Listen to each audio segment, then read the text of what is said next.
I feel that we have a very strong obligation when people go to serve our country, and especially when people fight for our country. When those people are through with that phase of their lives, I feel that we have a deep indebtedness to them. Helmets to Hardhats is a national program that takes the skill set of the military people and translates it into the building trades. And Helmets to Hardhats makes it easy for that to happen so that the people who served our country can help build the country. We feel that the Helmets to Hardhats is the perfect way to get good, qualified people and give them a career and give back to them for what they've done for us and our country. It's a thank you for the folks that are out there defending our country. Helmets to Hardhats kind of takes it to the next step. Hey, thank you for serving our country. Thank you for everything you've done. Hey, you want a job? Here you go. And here's how you do it, and if there's anything else I can do to help you out, let me know. If there's any group of people that we ought to support, it's people that are leaving the military. It is people that are making or have made the sacrifices that these people have made, sacrifices related to their family and their personal well-being. So that's why we feel this program is so valuable and important to military vets, because it gives them a focus, it gives them a direction where they can build a career for themselves and their families. Waitressing was just getting me by. It was day to day. It wasn't teaching me anything, it wasn't training me anything. I came out and I went to a job fair, and that was when I was introduced. I saw them at the job fair. They told me what they were about. They were pro-military, pro-union, and I figured it was a great opportunity for me. It was like a lifesaver because I would not know where to start. No matter how many times I called, how many times I emailed, it was always a friendly response. It was like talking to my friends. It's always nice to know that there's people looking out for the military members. You get an opportunity to employ people that are participating in the Helmets to Hardhats program. You ought to take advantage of it.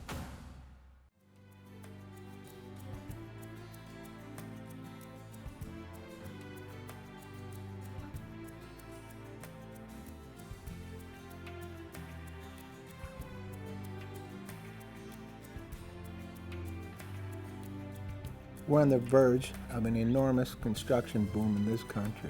One of the biggest challenges we're facing right now, and we're not alone in the utility industry, is the absence or shortage of qualified people to do maintenance work and outage work so that our plants will run all the time to meet the needs of the country for reliable, low-cost energy. And South Florida right now is in a huge building boom.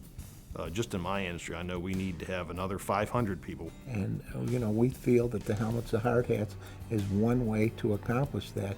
Working through the Helmets to Hardhats program has given our contractors an opportunity to upgrade their workforce and, quite frankly, grow the workforce, which is a huge challenge for us.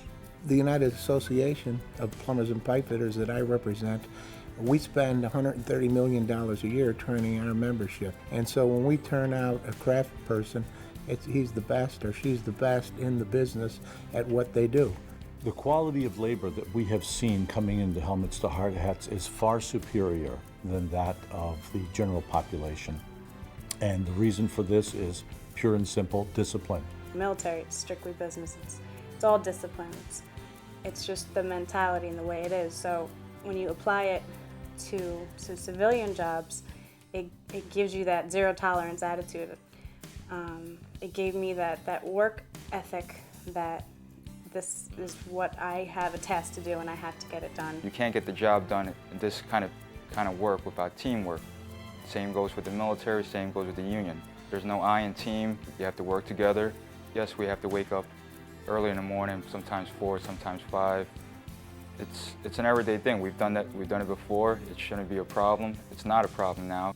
If I know a building is being built by a union, I know it's being done properly, well done. It's just good to know, hey, one day, hey, look guys, Daddy built that.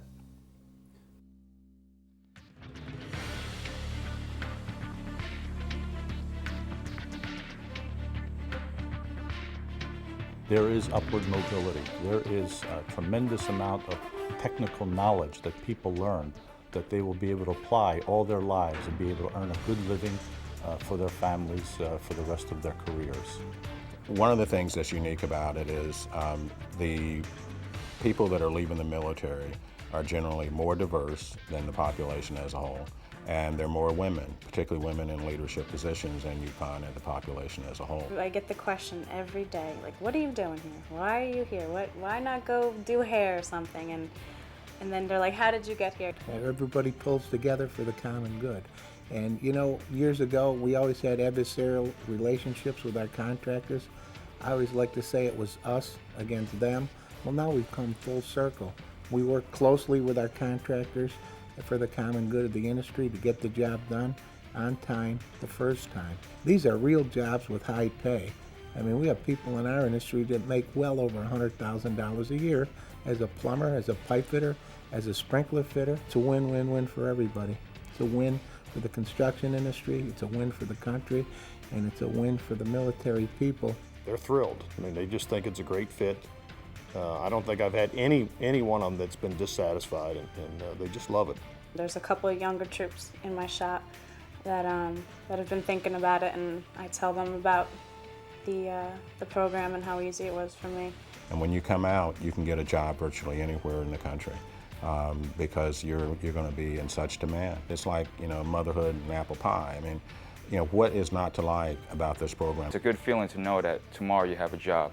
When you find the right thing, it's easy for people to agree, and this is the right thing to do. I'll be the first one to recommend it to anyone.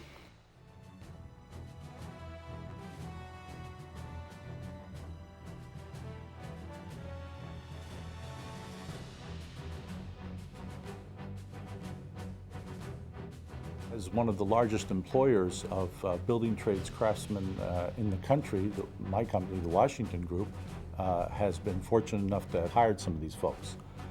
So we have gotten extremely positive marks coming back from these folks, and our supervisors in the field say that these are just some of the best trained, best disciplined, most responsible employees that we have in our company.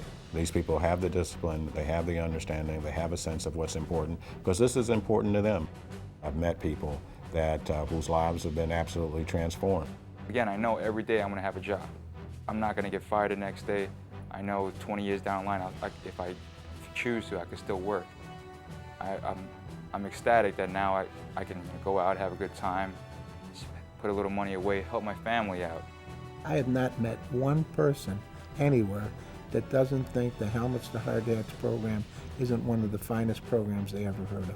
To have a program like this is very helpful, absolutely.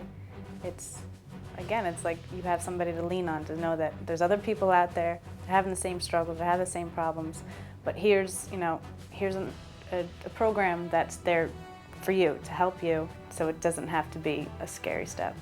The employers gain, the union gains, obviously the veterans gain, and this country gains by this program.